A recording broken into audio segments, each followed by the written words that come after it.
One of the keys to making simple home cooking easy is having a set of staple foods in your kitchen that are available anytime you need them. If you stock your kitchen with the right basics, then cooking will be easier and much less stressful because you can whip up a healthy meal without much planning. As a working mother, if I had to go to the grocery store and shop for every single ingredient each time I wanted to make a meal, I'd probably cook much less often than I do.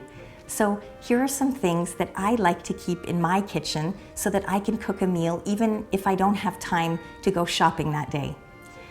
Now, your staple ingredients might be very different depending on what you like to cook and what you like to eat. So this is just meant to give you a few ideas.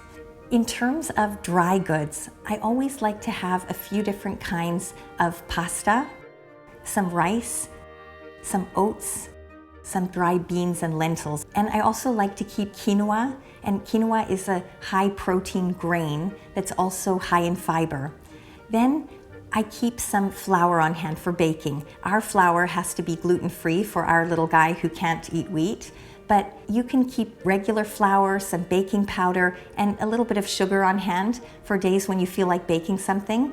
I also love using nut flours like almond meal and hazelnut flour, but if you're not a big fan, that's totally fine. On the topic of nuts, you might want to keep a few containers of different kinds of nuts and some dried fruit in your food cupboard. As long as your children don't have nut allergies, these can be great weekday treats or lunchbox snacks if your school allows nuts. I know some schools don't these days. I also keep a small spice drawer where I store things like chili powder, coriander, black pepper, and dried thyme.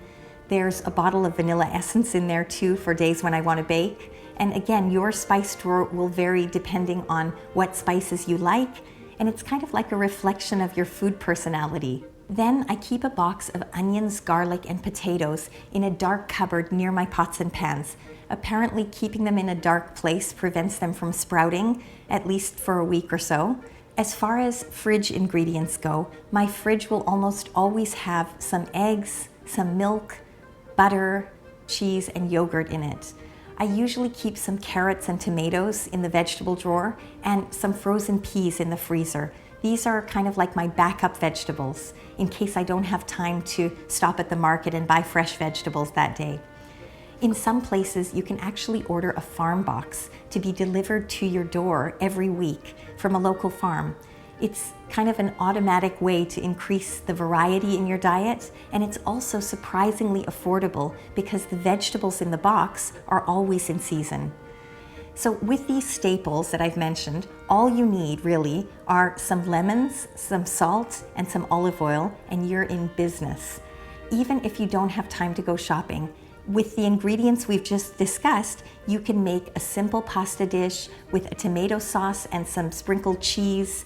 You can make a quinoa salad with chopped carrots and some fresh lemon juice, or lentils and rice, or beans and rice. And you can dress these up with your favorite spices and flavor them with onions and garlic. For breakfast, you can always make oatmeal or scrambled eggs if you're in a pinch, and you can make pancakes, cakes, or cookies for occasional treats. Now, another benefit of storing some non-perishable food items in your kitchen is that you can buy in bulk and sort of stock up when these foods are on special at the supermarket. So you end up actually saving money on your meals. Remember that even if you only have time to boil some pasta and sprinkle some grated cheese on top and maybe cut up a fresh fruit, that meal will almost certainly be healthier for your family than a fast food dinner.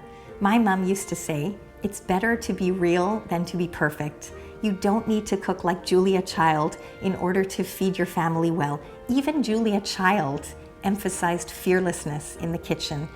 One of her most famous quotes was this. She said, "Learn how to cook, try new recipes, learn from your mistakes, be fearless, and above all, have fun."